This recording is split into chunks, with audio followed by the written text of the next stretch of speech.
వేసుకుని ఉడకబెట్టుకుంటే బాగుంటుంది. మనకి ఉన్న చింతపండు పులుసు ఉండిపోయినా కాస్త నిల్వ ఉంచుకోవడానికి కూడా బాగుంటుందండి. ఆయిల్ అది వేసుకుంటే, ఆయిల్ అది వేసి ఉడకబెట్టినప్పుడు. అలాగే రైస్ అయితే అయిపోయింది. చింతపండు పులుసు రైస్ అయితే అయిపోయింది. ఇప్పుడు పచ్చిమిర్చి అయితే ఇలా కట్ చేసుకోవాలండి. హాఫ్ కట్ చేయాలి, ఫుల్గా కట్ చేయకూడదు. చీలికలు హాఫ్ కట్ చేస్తే చాలు. చూసారా, ఇలాగా హాఫ్ కట్ చేస్తే చాలు.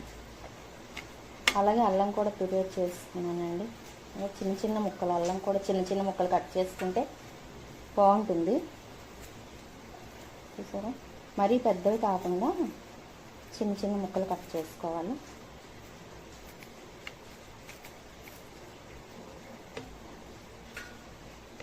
చిన్న చిన్న ముక్కలు కట్ చేసుకుంటే బాగుంటుందండి. కొంచెంగా ఇప్పుడు రైస్ అయితే దాంట్లో తీసుకున్నామండి. కాస్త రైస్ వేసేటప్పుడు ఆయిల్ కూడా వేసుకుంటే బాగుంటుంది. రైస్ అయితే దాంట్లో తీస్తాను.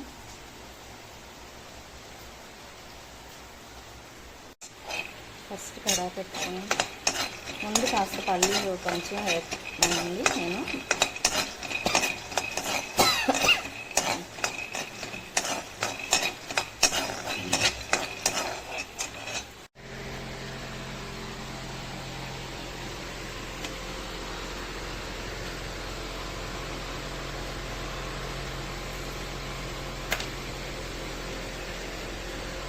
పలుకులు అయితే తీసి పక్కన పెట్టుకున్నానండి. పక్కన పెట్టాను.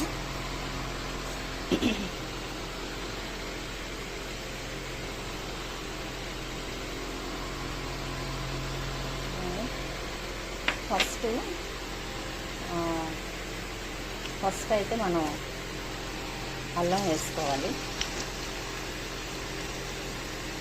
అల్లం వేసుకుంటున్నాను నేను.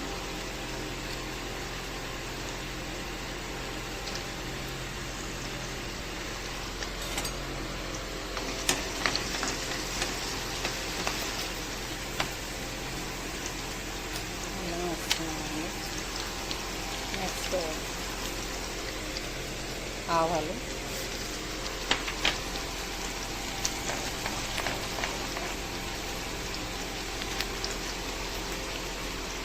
కాస్తంత మినపప్పు,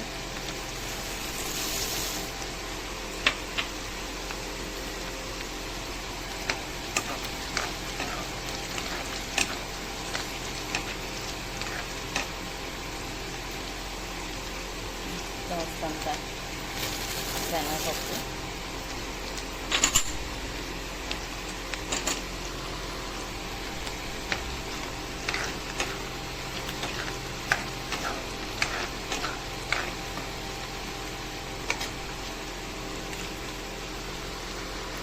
పచ్చిమిర్చి కూడా వేసేసుకోవాలండి.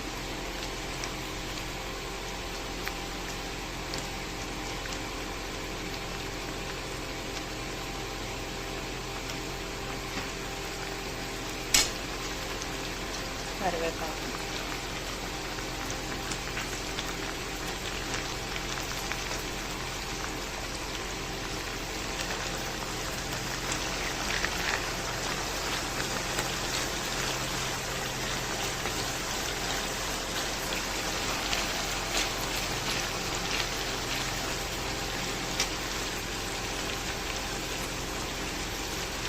ఎండుమిర్చి వేసేస్తున్నాను.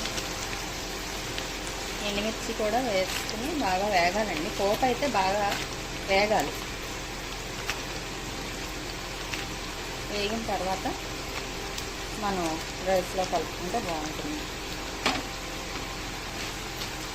నేను చూపిస్తాను. ఇప్పుడు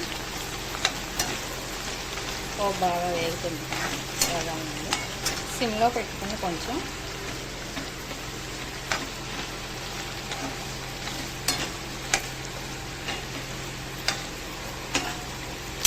కాస్త ఇంగువ వేసుకోవాలండి.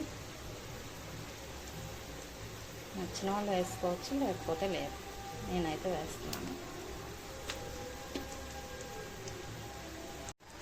ఇదంతా పోపు వేగిపోయింది కదండి.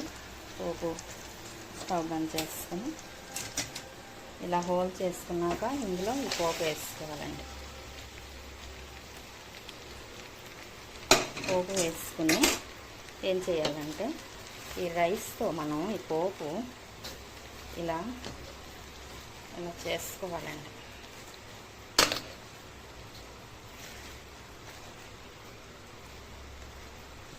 ఈ విధంగా చేసుకొని కొద్దిసేపు మనం అలా ఉంచాలి. ఇప్పుడు ముందుగా పెట్టుకున్న చింతపండు పులుసు కొంచెం కొంచెంగా వేసుకొని కలుపుకోవాలండి.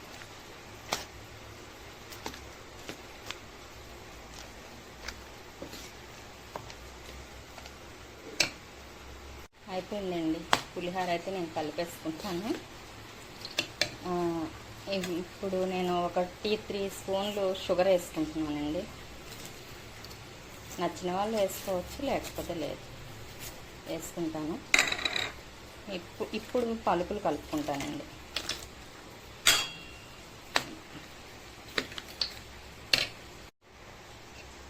షుగరు పలుకులు వేసిన తర్వాత కలిపేసానండి.